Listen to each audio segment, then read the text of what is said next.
Hola amigos, en este episodio analizamos tres temas importantes. ¿Por qué Europa, a partir del 5 de agosto, dejará de otorgar el estatus de protección sin certificados de la Oficina de Reclutamiento Militar? ¿Cómo están convirtiendo los consulados ucranianos en el extranjero en registros digitales de control? ¿Y cómo planean nuestros queridos diputados bloquear cuentas a través de leyes fiscales?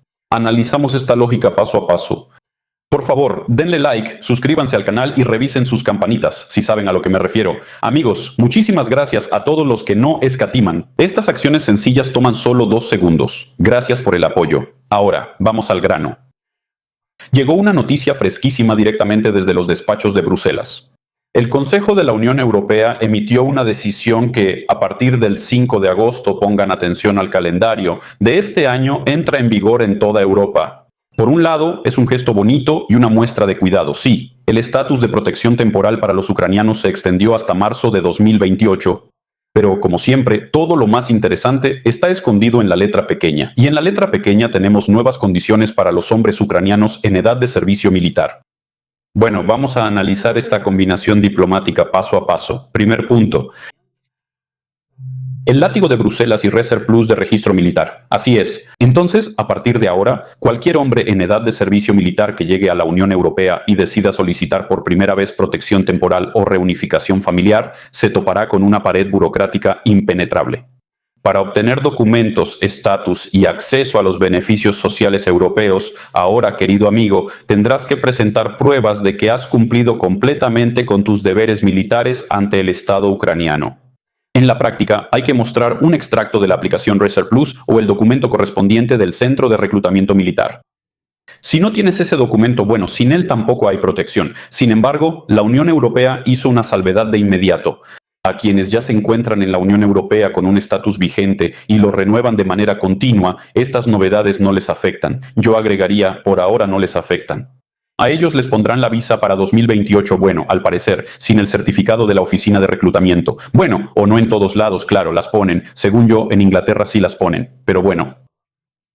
El hecho es que para todos los recién llegados el asunto se cerró. Segundo punto. ¿Para qué necesita esto Europa? Se preguntarán. La Europa social declara que hizo esto teniendo en cuenta las necesidades de defensa actuales de Ucrania. Dicen que están ayudando al aliado con la reserva de movilización. ¿Qué más quieren? Pero veamos la situación sin ilusiones, como solemos hacerlo. El ministro del Interior de Chequia, Ljubomír Metner, lo dijo de manera absolutamente directa. No se anda con rodeos ese señor. Esta decisión reducirá la cantidad de recién llegados en decenas de %. Gracias a esto, disminuirá la carga sobre el sistema de salud y bienestar social checo. Aquí está, queridos amigos, una preocupación prolongada. Los gobiernos europeos ya están muy cansados de la guerra en Ucrania. Están cansados de gastar dinero del presupuesto en sostener a nuevas oleadas de migrantes. Se acercan las elecciones. Los populistas de derecha están pisando los talones. Los presupuestos están bajo presión. Y aquí se encuentra el pretexto perfecto para transferir las funciones del primer filtro de reclutamiento a los guardias fronterizos y servicios migratorios europeos. El esquema es perfecto. Y aquí, digamos, le dieron un punto extra, le dieron un like como parte del apoyo a las capacidades de defensa. Y dinerito, nos ahorraron en el presupuesto al bloquear el flujo de nuevos beneficiarios. Bueno, en algunos lugares son ayudas grandes, en otros pequeñas. Estamos ante una política europea clásica de 2026.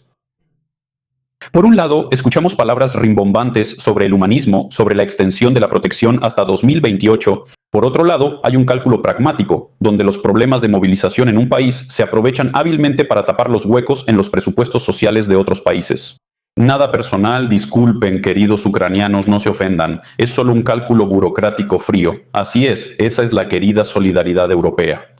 Ah, por cierto, amigos, solo un minuto de información práctica. Si ya están cansados de depender de las constantes renovaciones de visas, los caprichos burocráticos y las nuevas decisiones políticas, les recomiendo acudir con el abogado Antón. Él ya lleva 10 años ayudando a sus clientes a obtener la ciudadanía rumana. Antón trabaja personalmente, resuelve problemas con el Ministerio de Justicia, registros y solicitudes adicionales. Para mis suscriptores, la primera consulta es completamente gratis. Hagan sus preguntas al profesional ahora mismo. El enlace y los contactos están en la descripción. Y nosotros seguimos, amigos. Apenas terminamos de discutir las novedades del Consejo de la Unión Europea, cuando ya llegaron noticias frescas de nuestro querido y amado gobierno ucraniano, es decir, del Gabinete de Ministros. Salió la resolución 981 y lleva la lógica del registro digital hasta su conclusión lógica. Si antes en el extranjero se podía intentar, digamos, pasar desapercibido o esperar un tiempo, ahora las instituciones diplomáticas ucranianas se están convirtiendo en verdaderas sucursales del registro de reclutas. Bueno, vamos a desglosar punto por punto lo que pasó. Primero, cónsul con escáner y registro automático. ¿Qué tenemos? ¿Qué nos queda al final? Vamos al grano.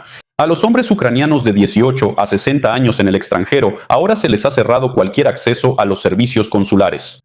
Ya sea la reposición del pasaporte, la emisión de un poder notarial o la certificación notarial de documentos, nada de eso está disponible sin un documento electrónico de registro militar.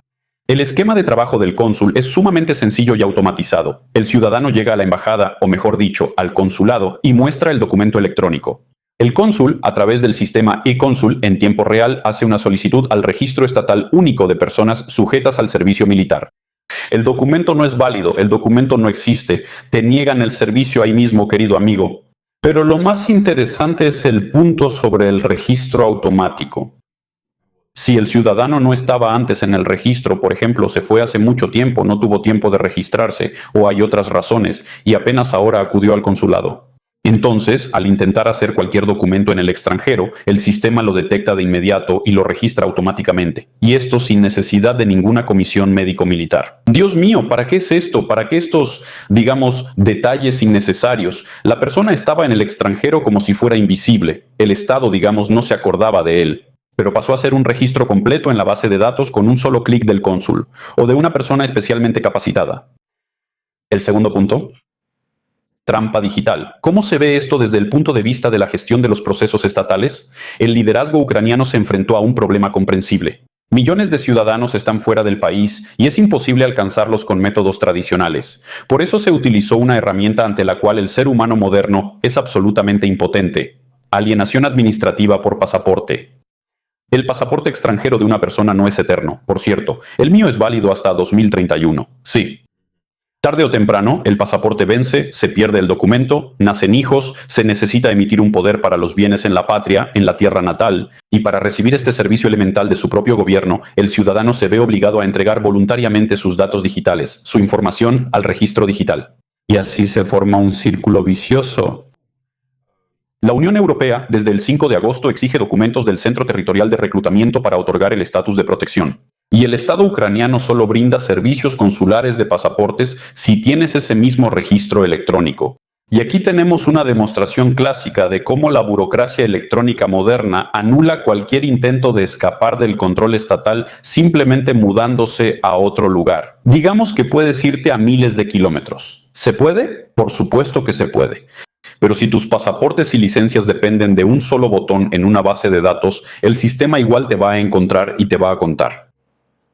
Así que nada personal, queridos ucranianos, no se ofendan. Es solo el triunfo de lo digital y del aparato administrativo. Así es la integración digital.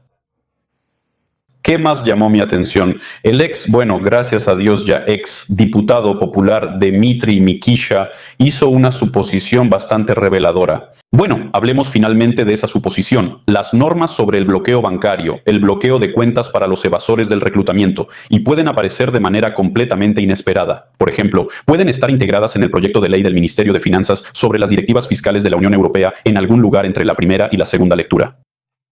Pero para quienes no lo saben, ahora vamos a analizar brevemente esta cocina parlamentaria y sus mecanismos internos. Cómo se modifican las leyes en medio del ruido, aunque creo que quienes siguen la política ucraniana más o menos saben cómo se hace esto. En la práctica legislativa hay un truco comprobado que se conoce desde hace mucho tiempo. Si una norma sensible o francamente impopular provoca una fuerte reacción y no pasa directamente por el comité correspondiente, ni por el proyecto de ley correspondiente, intentan aprobarla con una maniobra lateral. Se toma un proyecto de ley completamente neutral, cualquiera. Bueno, por ejemplo, Dios mío, alguna armonización de la legislación fiscal con las normas de la Unión Europea. Bueno, queridos diputados, ¿quién en su sano juicio va a votar en contra de las directivas de integración europea? Eso es, Ucrania es Europa. Y para la segunda lectura, cuando este documento se llena de cientos de enmiendas en sus complejidades, silenciosamente se introduce un punto sobre la imposición de restricciones financieras y la suspensión de operaciones en las cuentas. Es precisamente sobre este esquema que advierte el diputado.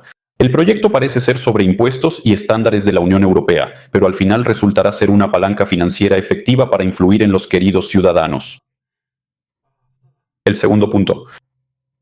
Y ustedes preguntarán, ¿para qué se necesita este látigo financiero? Bueno, si alguien todavía no entiende en absoluto lo que está pasando, ¿por qué los diputados y funcionarios buscan estos caminos alternativos? Bueno, la respuesta es simple. Un proyecto de ley directo sobre sanciones financieras y bancarias para los evasores del servicio militar es un enorme impacto político negativo y una salida garantizada de fondos del sistema bancario.